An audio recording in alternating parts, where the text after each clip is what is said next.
Hello everyone, and welcome back to the Red Sea Podcast. This is Dennis, as always, coming to you from another seemingly, I think, deflating is the best word to put the result.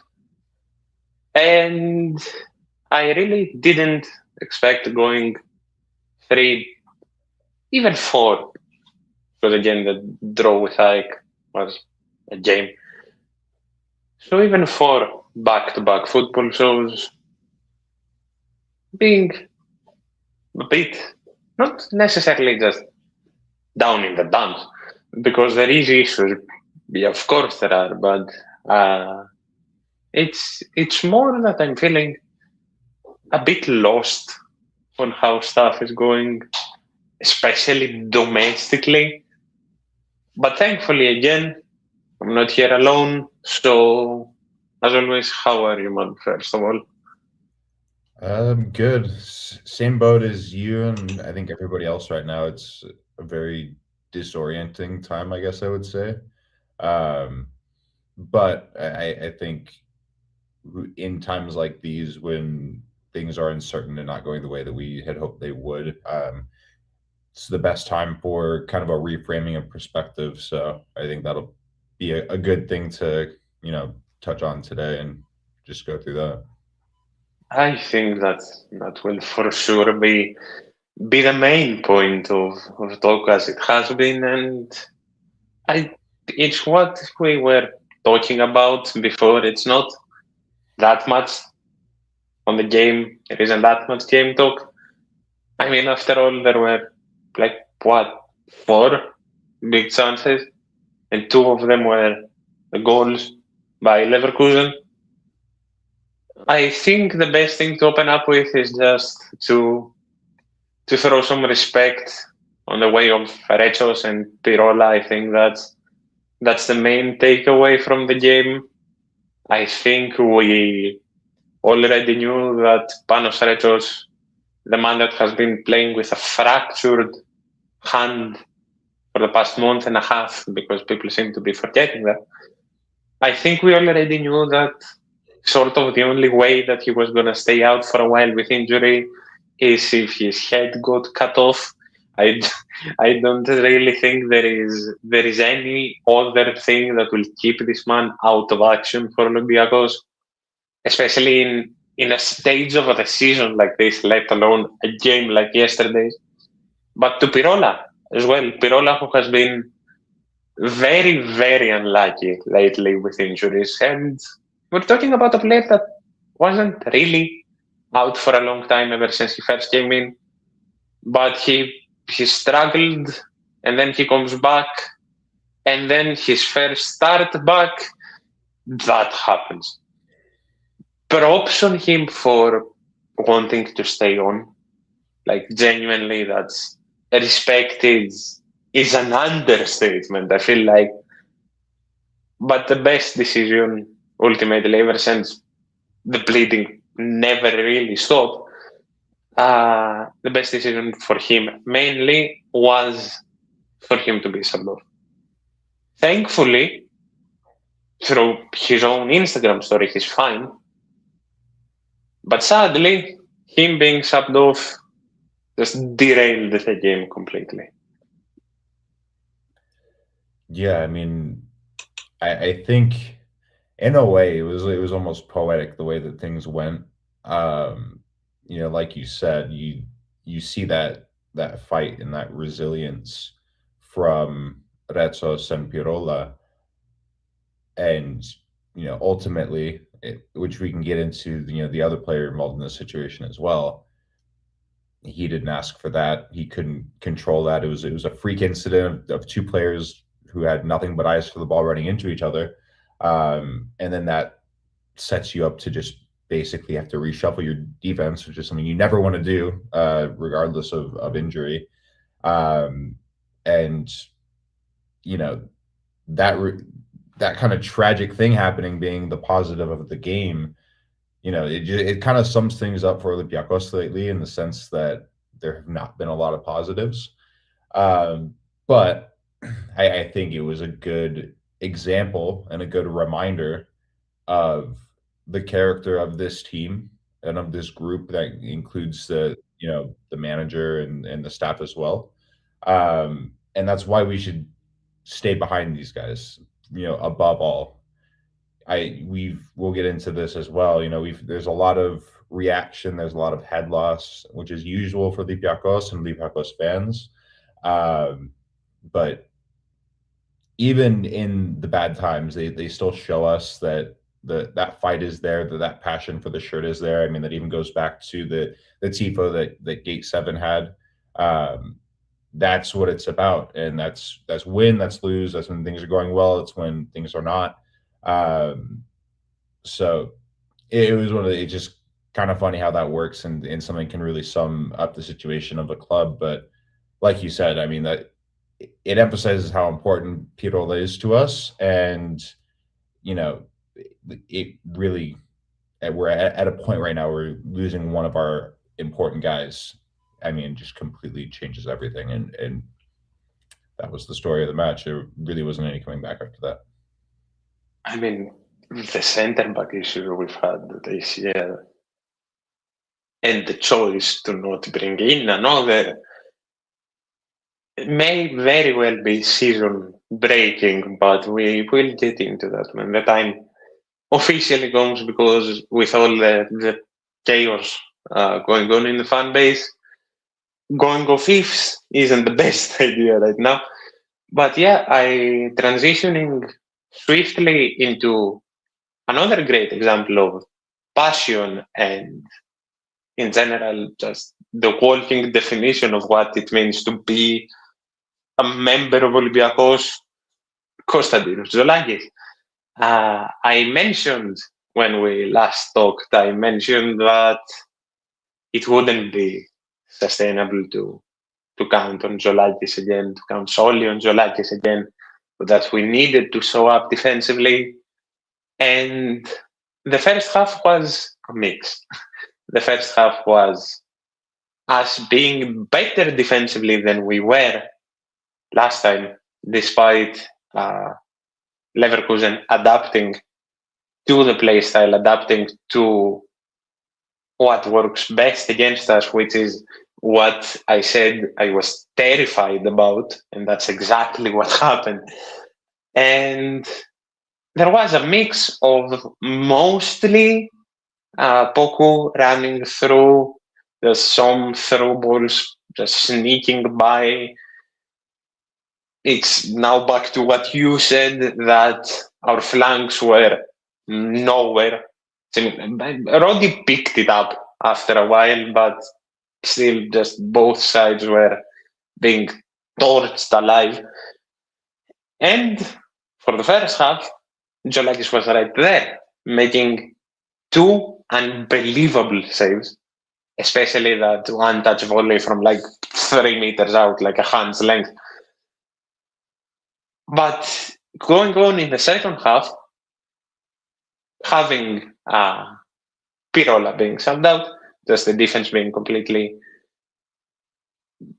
lost, Rechos being the only one, again, a banged up Rechos, mind you, being the only one again that was covering seemingly 3 positions. And as expected, we got into 2 situations in which Zoulakis could do absolutely nothing. And I think, really, especially for the second goal, I don't think any keeper really can do anything. When someone that's probably close to my height jumps unmarked and just rockets a header towards you, I think no one does anything there. And he almost did. He almost got that. And he almost got that. And stuff happened. But again, just to showing this point in a bit more of a positive way, these Zoulakis, like there is nothing on the score to discount that Zoulakis completely left behind the start of the season, and he's been looking like himself again, because we may not be scoring goals, which will be my next point, but it's not like we're conceding a lot either. In the goals that we have conceded lately, I think I'm putting like 1 on Jolakis, and even not fully. I'm talking about Pana. And yeah, it's this Jolakis is going to be half the reason we win the league, in my opinion, at least. Yeah, I mean, I think that's the biggest thing you just mentioned is leaving the beginning part of the season behind, and that was something that you and I were worried about, and I think a lot of Olympiacos and even some Greek fans, but I won't say all of them because I think a lot of people enjoyed watching him fail, unfortunately. But it's I believe I touched on this months ago. It's important for young players to go through those difficult stretches, especially where he is now. The age he's at, he's not so young that it's something that's going to derail him entirely, but it's good to face that adversity. It's good to work through it. That's going to make him a better player. I think it has. You even saw yesterday, right after he conceded the first goal, he was the one trying to pick the back line up. It wasn't his fault.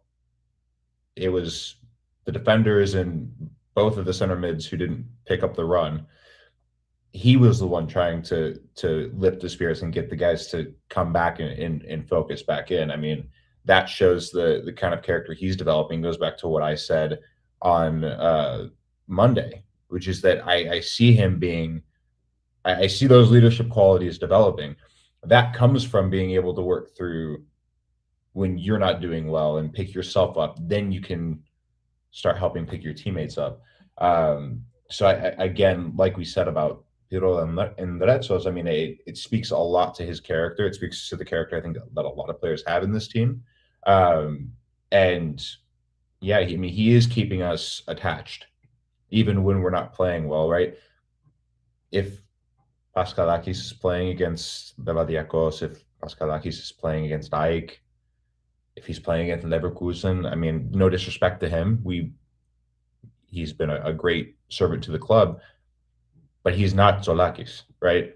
And if we have a different goalkeeper for some of these results, these bad results that we're so upset about, things could be worse. I mean, again, one of the things that I was saying to people yesterday is, as people were losing their minds over this result and acting like the world was ending and the sky was falling, we're barely 2 years removed from losing to another lesser German team by 5 clear goals in Europe.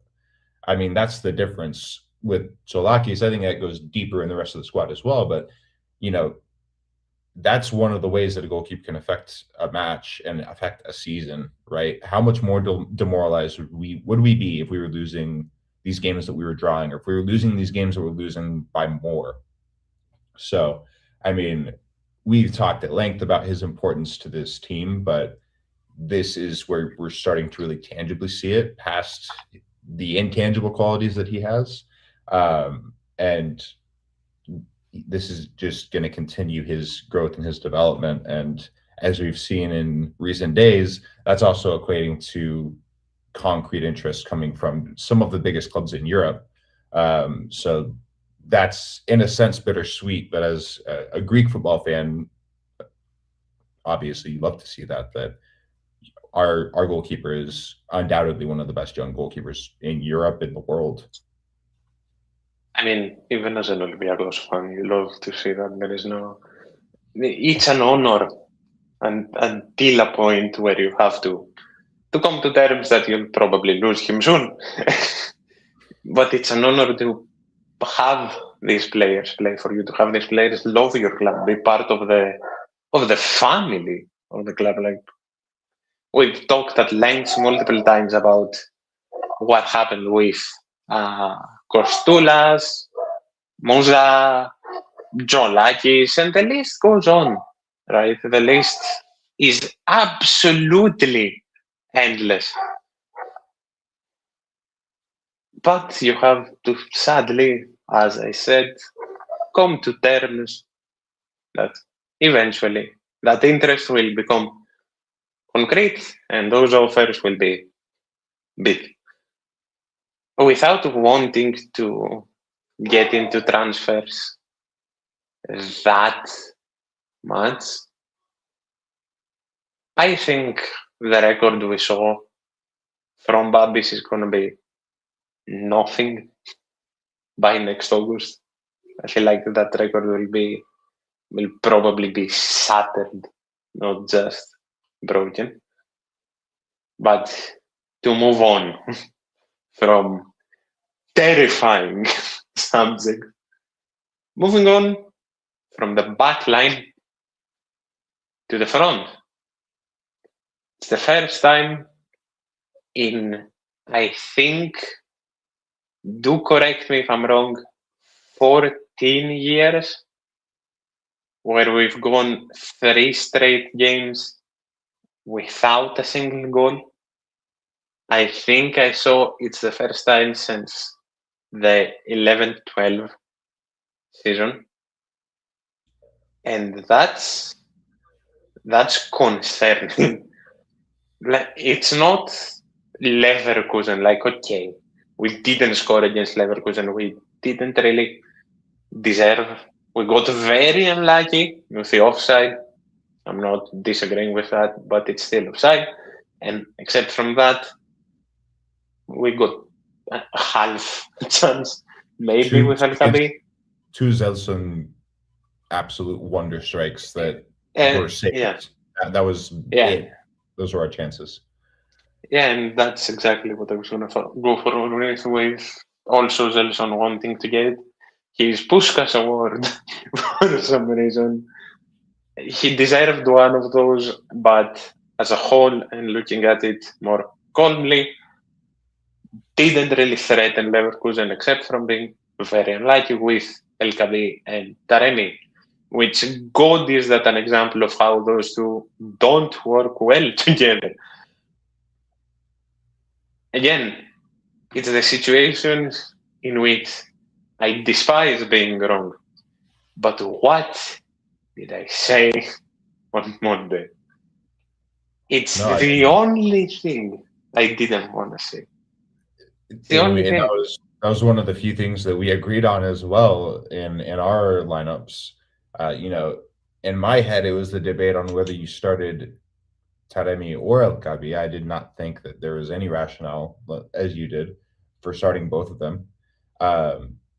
And you saw it in the match yesterday. You saw Ayub getting frustrated at Mehdi for not pressing, which again, we know that that's not part of his game. He's not as quick on his feet, and that's fine. But that is one of the things, getting into faults or some criticism, which again, we will not go to the lengths of some of the people in our fan base in calling for heads or anything like that. But Mendy definitely got it wrong. He got the wrong lineup out there. I think there were a few mistakes that he made. But I think Taremi was the biggest one. I think that was the biggest reason why you saw Olympiacos struggle to really impose ourselves on the match, because usually that comes from creating pressure and turnovers with the press. And despite Taremi, I still thought early on in the game, our press looked very effective. Had we started Chiquinho or had we started Danny at the 10, I think we'd probably get an early goal again. We almost damn near did, but Ayub took too long to shoot when they did pass it back to him. That was definitely one of the tactical missteps that we took. And to your point earlier, Leverkusen was ready for this. They came in with the right game plan. I think last time they approached this match a lot more boldly. I think they thought that they could go through us and that it wouldn't be as difficult of an atmosphere. It wouldn't be as difficult of an opponent as it turned out to be. But this time they shut it down. Their whole emphasis was don't let them score early and then settle into the game. And with the experience they have, they were able to do that. And not starting the right players just made it that much easier. And I think starting Taremi, because he really played at the 10 rather than playing with Ayub up top. But you could tell it left such a hole in the midfield. And, that to me was illustrated no better than by the fact that Santiago Eze was almost invisible because he was having to cover multiple players. He wasn't able to do what he normally does in pressuring the ball and closing gaps because he had to pick up his marker as well as who is running in deep from Taremi. So I think I think we all hope that that's the last time we see that. It does not work, and that's not, in my opinion. Like, I'm not slighting either player. Again, I'm of the opinion that there aren't any bums in the squad. There's just different players that have to fit a system and work with certain lineups and certain personnel. So that really, to me, I think that was the biggest dagger for us yesterday. But again, to circle around to the positive, I think Zelson deserves a huge shout for not even yesterday. I mean, yesterday he was incredible. I mean, he didn't get on the score sheet. He deserved to, because genuinely, I think it might have been one of his better performances ever for the Olympiacos. Like, I would say yesterday was probably top 5. He didn't score, he didn't assist, but damn, did he look good. I mean, he was one of the players on the pitch. I would say it was him and it was Poku, who just genuinely, for the most part, looked unplayable. Like, they got whatever they wanted. And again, Zelson having 2 incredible effort saves, Poku on Leverkusen. Then, I mean, he missed a couple incredible opportunities. That was what I saw. But I think he continues to show that he's the kind of player that we need to add more of to take us to that next level in the Champions League, because he's an outrageous footballer. I mean, I just have to repeat the sentence you said, right back to you to show exactly what Zelson did. This man didn't score, did not assist, and yet yesterday was one of his best performances for the club. The effect on the game he has in general when he's on his day, and this season, that's been like 80% of the games, is unbelievable. And again, we had this conversation a few months ago, I'm sure. But God, what would this player have been without the injuries? It's unbelievable to even begin thinking about. I mean, and that's part of what we didn't see from him in these past few years. And I think that's why he's kind of flown under the radar as far as the value he brings. We always knew he was incredibly talented. I think this year has really been his, his emergence is just like, he is an elite player. Not only is he, one of our best players, he would probably start for a good half of the teams in the Champions League knockouts. I don't even think that's a crazy thing to say. I mean, for sure. He is one of those guys that I think when we look back in 10, 20 years, I mean, fans are going to remember him as one of the most talented players that has ever come through Olympiacos. And luckily, finally, we've gotten a season with him where he has remained most healthy. Hopefully it stays that way. But I mean, you can't say enough. And I think, that's one of the things I don't want to see get lost in yesterday's result. There was a lot of bad, but there was also several bright points. And I think those things need to be just as prevalent as the negatives. Several is a bit optimistic, but there for sure was a Zelson, few. Pirola, Retsos, Tsolakis. And Tsolakis, yeah. That's like half of the starting 11 almost. I mean. Yeah, okay, fair enough.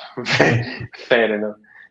But yeah, for the last thing in regards to Zelson, it goes to the point of just the fans being ungrateful. And I said this, I find it. You saw it first of a lot of people that I blew up. Like, I couldn't take it anymore this morning. A lot of you saw it. For those of you that are following us on our socials, I wrote like a whole essay about Mendilibar. But that goes to Zelson as well. Like, people didn't realize he was our second most productive player behind El Khabib for 2 straight seasons.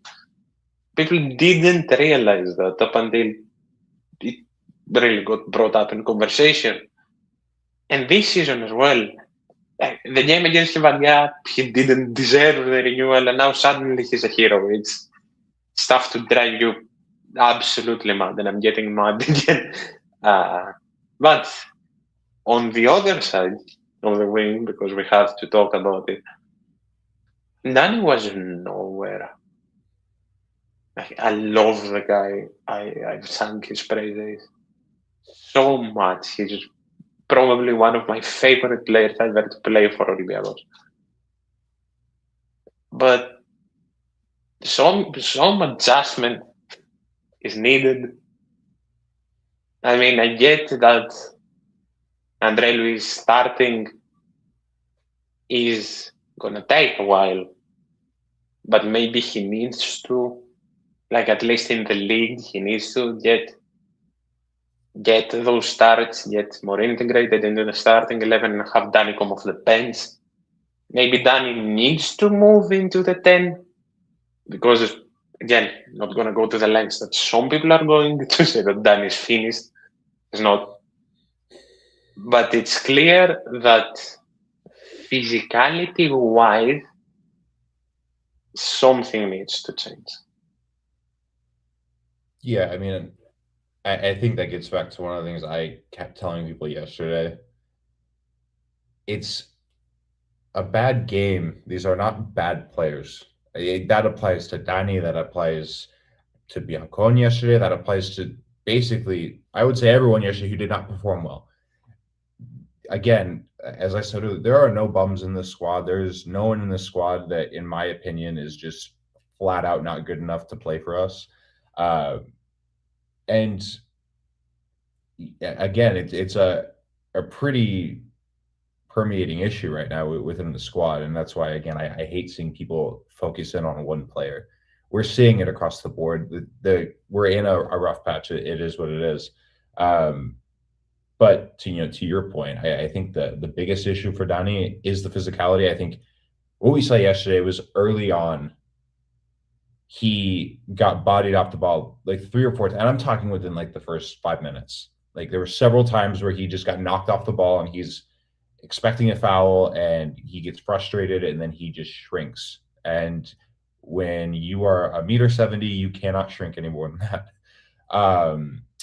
So I think it is a physicality thing. I think it's something that, he has to work on as far as being able to be sturdier, because he is a short player that's, not something that can be changed, but, your approach and how you shape your game can be. I think that's part of it, but I also think it's a mental thing. I think he's very prone to getting frustrated, and when Danny Podence is frustrated, he never plays well. He's not the kind of player that is going to use that as fuel. He shrinks. That's what happens. And when you're one of the veterans of the squad, when you're one of the higher paid players in the squad, that can't be acceptable. And again, this isn't us saying that Danny Podence is finished. This isn't us saying, like I've seen some idiots say, that he should go play at Atromitos. These are just things that need to be worked through. It's constructive criticism from people who appreciate and respect him, because he is a modern legend of this club. That's a fact. Easily. And so it's just one of those things. That's something he needs to work on. That's something that goes back to Mendilibar and his staff, how they manage the squad. I definitely think that, especially based on what we saw out of Andre Luis yesterday and what we've seen since he joined, I mean, there is quite obviously a player there. It's going to take some time for him to find his footing and, really get integrated. But this is where you have to leverage that squad competition to bring the best out of your players. Danny Podence is a modern legend of the club, but he has to earn his stay. He doesn't get to start just based on his reputation. He gets to start based on how he's performing. So that's something that I think that's a general factor. Same way. Yeah. Well, I mean, I think that's something that we have to do for his sake, to kind of tough love him and get him like, hey, you motivate him to dig deeper. But I mean, we also just need another winger. I mean, that's one of the glaring holes in this squad right now is after Zelsson. I mean, who is it? we don't have a permanent solution yet. We hope it's Andre Luis. We hope that Danny Polens will start playing like we know he can. But until he does, I mean, that's we have to go through every option. So I agree with you. I saw a lot of people criticizing Andre Luis yesterday, saying that he wasn't good or that he is already a waste of money after has barely played full 90 for us. I was encouraged by what I saw. Again, you can tell that there's a certain degree of rawness there. You can tell that he's not fully settled yet, but I think that he has earned a chance to really get a few games running with the first team, partially because of how he's played and partially because of how our other wing options are performing. So hopefully, as we continue this really difficult run-in and into next week, I mean, what's the harm in giving him the start against Leverkusen or giving him the start against PAOK? I mean, might as well. Yeah, Leverkusen, yeah, PAOK, maybe not, but we still have a long way to get to PAOK. We have a few weeks still to get into the probably last thing about the game, just to top of something on Andre Luis. My only problem with Andre Luis up to now, which makes sense, is that the chemistry just isn't there yet, which is odd in a way. It both is odd and it makes total sense because he's been here for like 3 business days. But in general, it's been a while since we've seen a new transfer have a chemistry problem. And I'm not talking about off the field chemistry, I'm purely talking game. And this is solely because of the only play that I criticize him on, because he's fast, he's strong. I'll go back to the comparison I made that coach insanely mentioned back to me. He's Bruno with talent. he's amazing as a footballer. I just hope we don't have a selfish winger in our hands. I'm sure we don't, and it's just a chemistry issue. But if that gets worked out, I'm sure he'll be a certainty in this squad easily. Now, on to, as I said, probably the last thing I personally want to mention. I'd go both fullbacks, but I don't think there is that much to say about Ortega. There's no point in saying that we need a left back. We've been saying that we need a left back. I've been screaming to the heavens that left back should have been the main priority of this window, but so be it at this rate. But I do want to talk about Rodinei. You said that Mendy made some mishaps, some mistakes while making the 11. For me, Rodi was the second one. The 2 strikers were the first, Rodi was the second. And that goes back, and I'm going to give you most of the floor for this because you're the one that pointed it out. Rodi is a right back. I wouldn't have been mad with Rodi as a winger. I said this on Monday as well. Rodi as a right back is so restricted. Not solely because of his limitations like exhaustion, physicality and stuff like that. Like, okay, that's a footballer's decline. But he's not confident enough anymore to play at right back. He got demolished. And not only by Grimaldo. He picked it up, yes. But until he picked it up, we saw the same defensive issues that we've seen all season. I've been very, very strong on this opinion, and I will keep being very strong on this opinion. Rodinei needs to be considered a winger now. I get the frustration on Costinha, but as a right back, I trust him much, much more than I do current Rodinei. Yeah, 100%. I mean, that was the shot I gave him in my 11. We both agreed on this. I mean, you wanted to see Costinha and Rodinei start. Obviously, I do want to give some amount of credit to Rodinei for picking it up, because I mean, it is very difficult to do that in the middle of a match in that stage against that opposition, and neither goal was his fault. So I don't want to be too harsh there. I mean, again, we've covered this with that player all season. I mean, I think both flanks are just at this point a weakness, despite the fact that I think those are two players that are respected and to a level beloved, because again, they both started for the Conference League final. I mean, we don't win our European title without those two. But it's just gotten to a point. I don't think that Ortega has developed as we had hoped he would. And like you said with Rodinei, I mean, that's another way. I don't really want to go in too hard on him. I mean, he's 34. At a certain point, this is expected. I think we even talked about this at some certain points last season where we noticed that he was kind of starting to lose his step. His strength does not lie in defending anymore. His positioning is off. He's not as quick as he used to be. I don't think his positioning was ever a strength, but he used to be a lot quicker and he could just bomb up and down the flank. I mean, I think those are the two main areas that we need to address, this off season. Have to be left and right back. And I don't necessarily know if that means getting rid of everyone we have now, probably keeping at least half of our fullbacks.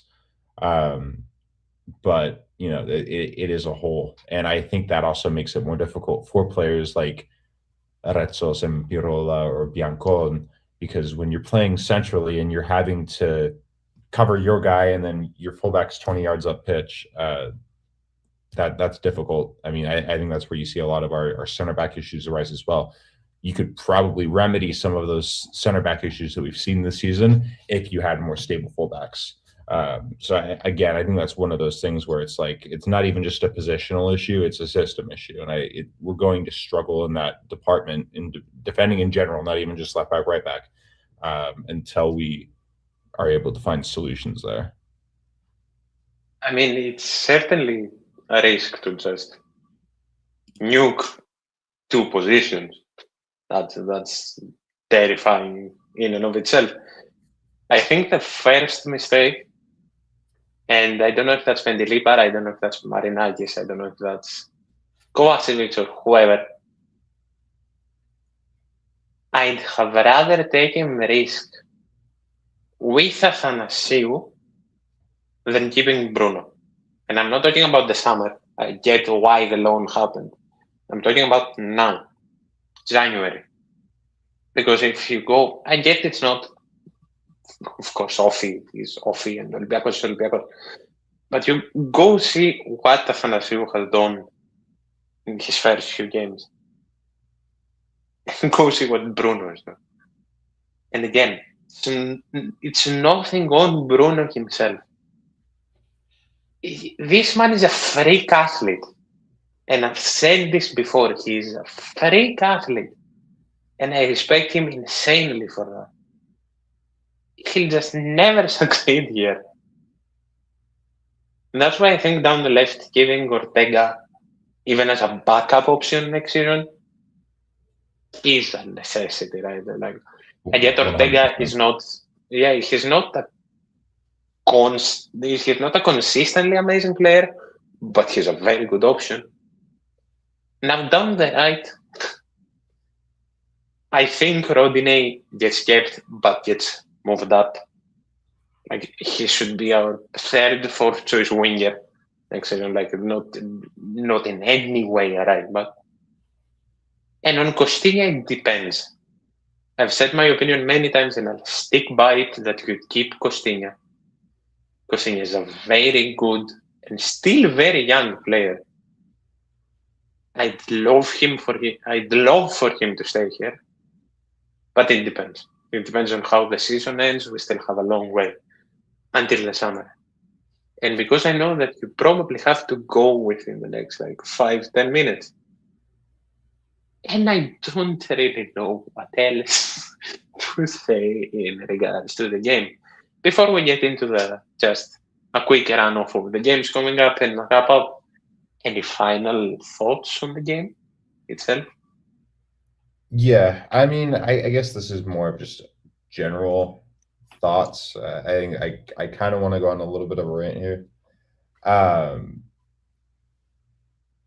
the reaction of the fans, of everybody. I mean, I was going back and forth with people. Like you said, you went on your rant earlier. Both of us were privately very, very upset yesterday with a lot of things we were saying.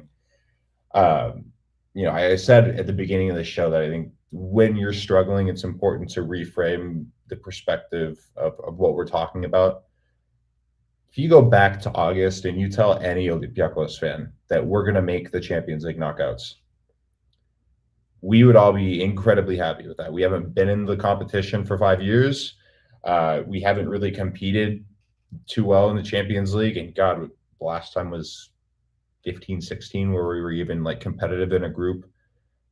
Or they might have been the season before that. Oh, in a group in general, yeah. The year we beat Arsenal, we beat Zagreb, we came third. I mean, we were in the mix. Yeah.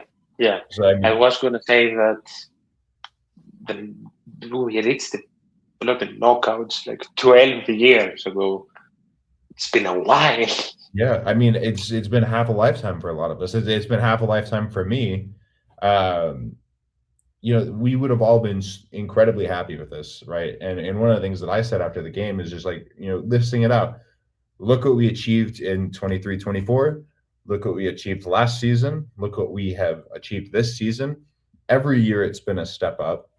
And every year, whenever it falls off or whenever we don't make it as far as we want to make it in Europe or whatever it is, we always freak out. And everyone acts like we need to fire the coach and we need to get rid of half the players. And, we're slandering individuals, saying some of the most outrageous things I've ever said. I mean, I saw people comparing Biancon to Meria and some of the worst players that have ever played for Olympiacos. I am sorry. Again, I will say for the third time, there are no bums on this team. There are no guys on this team that don't always give 100%, even when they're not playing well. It's never a question of effort. So really, it's just it's shame on you if you're saying that. It's shame on you if you can't look at where this club is at and be happy and be optimistic. We achieved our goal in the Champions League this season. We still have the league in front of us. And arguably, this probably places us better for the league because now we're not going to have to worry about 2 fixtures against Arsenal or Bayern, which there was no way in hell we were going to beat either of those teams. I'm sorry. Nothing has really changed for us. So I don't understand some of the reaction I'm seeing. And we still have everything ahead of us. We can still qualify for the Champions League again. We can still build the squad in the summer. That was one of the other things I kept saying to people is, I understand the frustration in not addressing some of the squad holes in the winter. I almost am glad that we didn't rush into any panic buys because here's the thing. I don't think anyone that was going to be reasonably valued and wanted Olympiacos was available to us in this window. That's me personally. They're subjective. There can be disagreement there. I mean, there's no reason to make a panic buy because how many times have we bought someone in midseason and it really turns out to be that great of a signing? It's happened before, but most of these players that we've brought in and have been a huge success for Olympiacos, they usually come in the summer. That's the best time to buy and sign players because that's when contracts end. That's the best time to integrate players because like we're saying with an Andre Luis, we don't have to worry about doing it on the fly. We can get a training camp. We can build that chemistry. So just in general, I think there really needs to be introspection as it comes to our reactions to disappointment. It's disappointing that we lost yesterday. It's disappointing the way we performed. That's still one of the best teams in Germany. That's been one of the best teams in Europe for the past several seasons. Their squad value is 4 times what ours is. I mean, again, it's not the end of the world. There were teams who performed far worse in the same match week than we did. I mean, you look at Juventus, look at Inter. I mean, look at Karabakh. I mean, Jesus Christ. We didn't play well. We didn't perform well. It wasn't a great result, but my God, it wasn't cataclysmic. So I really hope that people will come around to that. I hope that people will try to have some perspective and notice that, hey, we're fine in general. It's a bad stretch. I think we're going to be okay. I think we're going to turn this around, and I fully believe we're going to win the league. As fans, it's our job to stay behind the team. We're supporters. We're not haters. I mean, telling our players that they're secret Panathinaikos fans or that they should be playing at some relegation side, I mean, doesn't do anything for you. It doesn't do anything for them. And these players, they see a lot of what we say, so keep that in mind as well. But you know, I really think we all need to do a better job of just keeping the faith and supporting this club that we love, and just not get caught up in the head loss. Before I get into the 90% of agreeing with you, I'll drop that little 10 of disagreement with what you said. I'm super glad that we didn't get into any panic buys this January as well. But it was the first January in which we didn't really need any starters in a while. We needed like 1 or 2 more depth pieces, which if we did actually look out to fill those holes, I'm sure we would have found someone. There's no doubt in my mind, because you didn't need a star. You needed a 4th choice centre back, for example. So I'm sticking by the opinion of there were mistakes made in January.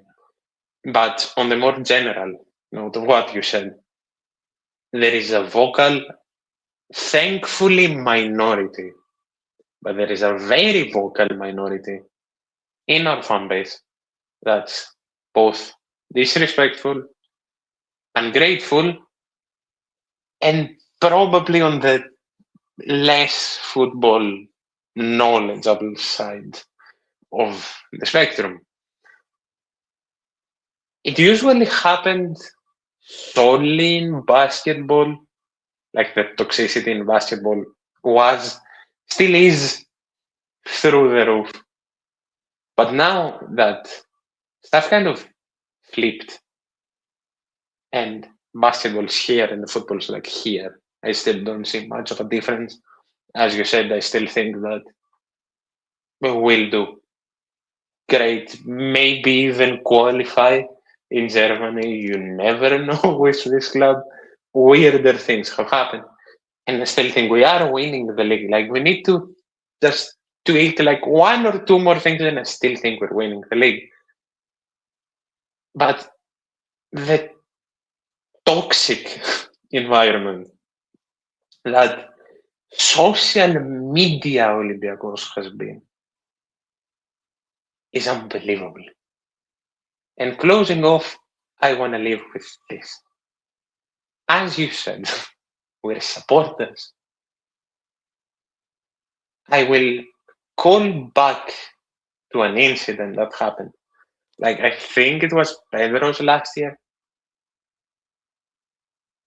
Of all people, I think Usainu Ba was the one that closed his social media due to the shit that was said.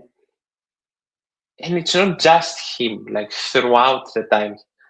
Solely with football, like we've seen it in basketball many times, but solely with football, it's been so many players that know what's being said.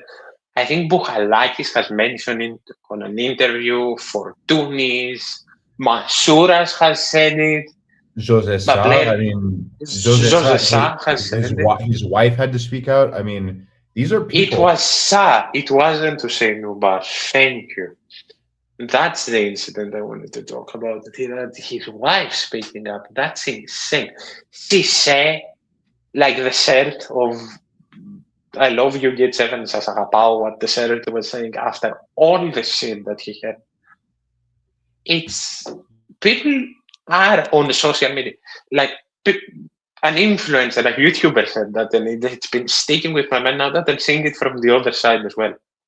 How do you expect to mention someone's name and that public post not end up on their feed? Like, how do you expect that to happen? They're humans. They're very rich humans, but they're humans. Criticism, like proper criticism, sometimes it's the players themselves will respond to it. I've had the honor to have had many good conversations with players in that matter. It's needed. They wanted themselves to better themselves. But it should be criticism with the aim of betterment of the club, not this toxic shit. Be behind this thing. They deserve it. And I think that's the best way for me to close. That's a mic drop. Yeah. That's it for today. Way more than we both expected, but that's usually how it goes. Appreciate this man for joining up, even though life is being very live right now for both of us. And yeah, I will probably see you on Saturday, hopefully as Greek Cup winners, despite Milutinov fracturing his right thumb and us at this moment in time of being live having one center, and that's our third choice. Injuries are something with this club, and I'm really believing that there is a curse up until a point. And we will both probably see you on the usual Super League recap, either on Sunday or Monday night. And as always, because your support is more and more insane somehow, like stuff is still building. We appreciate you insanely, and as always, thank you.